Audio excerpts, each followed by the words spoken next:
Jump scare is a sudden, unexpected visual or audio element designed to startle or frighten an audience, often used in horror films, video games, and other media. It typically involves a loud noise or the sudden appearance of a shocking image, like a creepy face or object. The first jump scare is believed to have appeared in the 1942 film Cat People. The term jump scare was believed to be popularized in part by The Haunting from 1963, which relied on sudden auditory or visual shocks. Though the film's scares were subtle compared to modern standards, it established a template of building tension and suddenly releasing it. The first fully computer-generated CGI character in a feature film was the stained glass knight in the 1985 movie Young Sherlock Holmes, created by Lucasfilm Computer Graphics, which later became Pixar. The knight was scanned and then painted onto the film using a laser. I pulled the following from the website Snopes. Spooky legends have long haunted the 1982 horror classic Poltergeist, including a creepy backstory that periodically reappears about human skeletons being used as props in one of the original film sequences. In the movie, Diane Freeling, played by Jo Beth Williams, is dragged into her family's swimming pool by a supernatural force identified as the Beast. She escapes to rescue her children, but not without being confronted by the skeletons of people that, unbeknownst to her and her family, were still buried in the ground under their home. In an interview that aired on the entertainment channel VH1 in December of 2002, Williams said, "You have to understand that this sequence took probably 4 or 5 days to shoot. So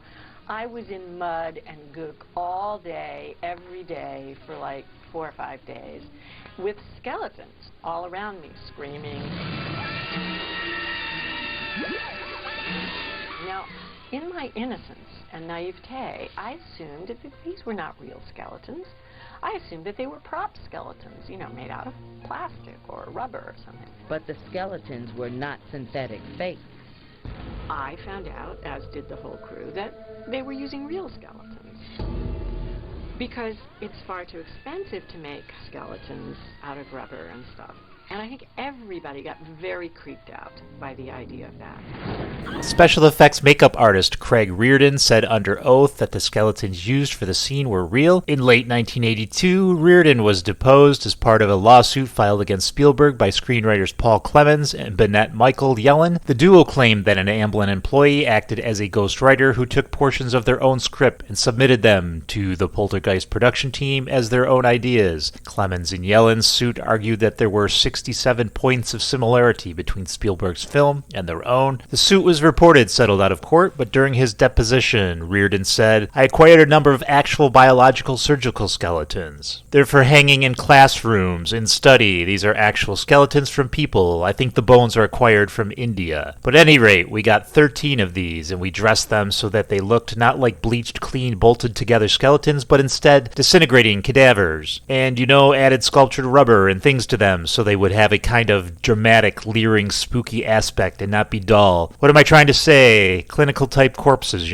Actors in the Star Wars Mos Eisley Cantina scene were reportedly given real alcoholic beverages to drink. The scene, filmed in 1975 and 1976 in Tunisia and Elstree Studios, featured a crowded, seedy spaceport cantina filled with alien creatures, and the actors were instructed to act as if they were drunk. Supposedly, the production team used cheap but real alcohol, but made sure the actors didn't get too intoxicated while on the set. In the original Star Wars, George Lucas initially planned for Yoda to be portrayed by a trained monkey wearing a mask and holding a cane. This idea was scrapped due to concerns about the monkey pulling the mask off and the general impracticality of the concept. Thankfully, Jim Henson's team intervened, leading to the creation of the iconic puppet we know today. In a strange twist of fate, Charlie Chaplin once entered a Charlie Chaplin look-alike contest. To his surprise, he came in third place despite being the real deal. It's said that his mustache was considered too short for the competition. The production of Toy Story 2 was almost lost due to a silly human error. A command accidentally deleted 90% of Toy Story 2's files. The film was saved only because a backup copy was found on a team member's home computer. A Pixar employee accidentally ran a command that wiped out a large chunk of the master copies, including character models, animation, and sets, but Luckily, the film was saved by a backup copy made by technical director Galen Sussman, who was working remotely. She had a backup of the data on her home computer. Years later, Walt Disney's Pixar Animation Studios laid off 75 employees, and that included Galen Sussman. What a slap in the face. The androids in the Alien franchise follow an alphabetical naming pattern. We had Ash, then Bishop, then Call, and then David.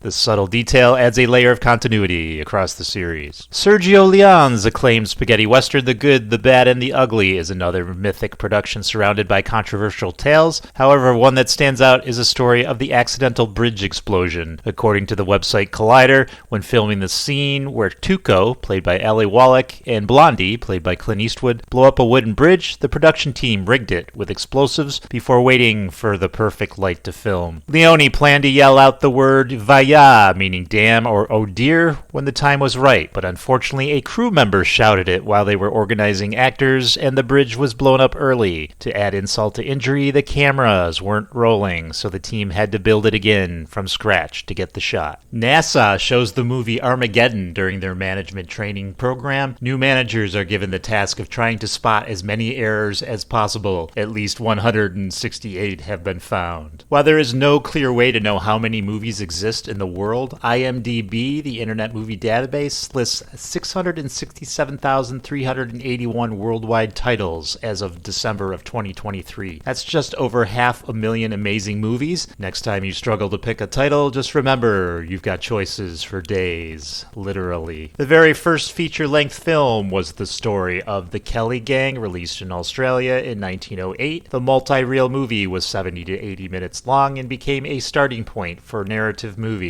Topping the charts as the most expensive film ever made is Star Wars: The Force Awakens from 2015. It had a jaw-dropping budget of $533.2 million.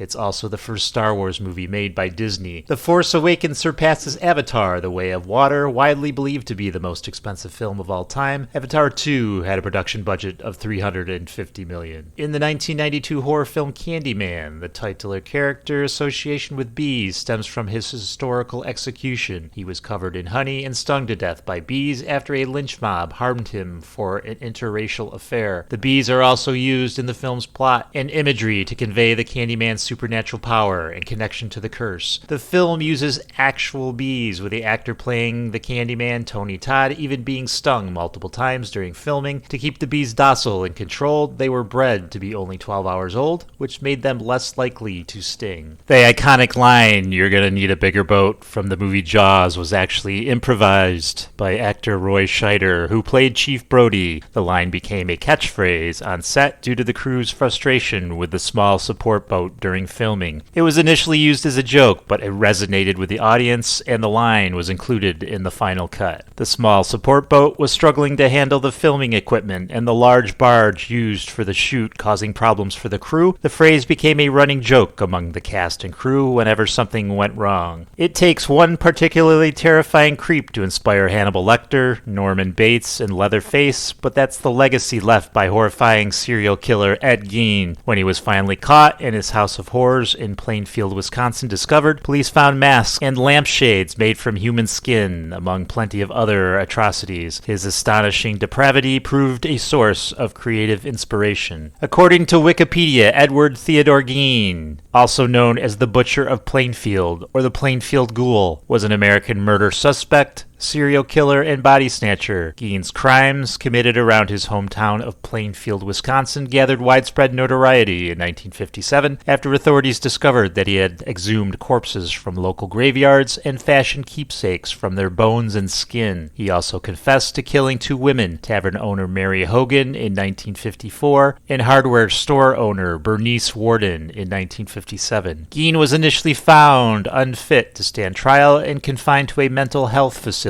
By 1968, he was judged competent to stand trial. He was found guilty of the murder of Warden, but was found legally insane and thus was remanded to a psychiatric institution. Gein died at the Mendola Mental Health Institute from respiratory failure resulting from lung cancer on July 26th of 1984 at the age of 77. He is buried next to his family in the Plainfield Cemetery in a now unmarked grave. Thanks to its microscopic budget and major success at the box office, the 2007 silent film Paranormal Activity scored a return of investment of 19,758%, absolutely blowing away the next most profitable film, the 2015 horror film The Gallows, with a rate of return of 6,843%. It cost $60,000 to make Paranormal Activity and another $400,000 or so to market, yet ultimately brought in more than $89 million.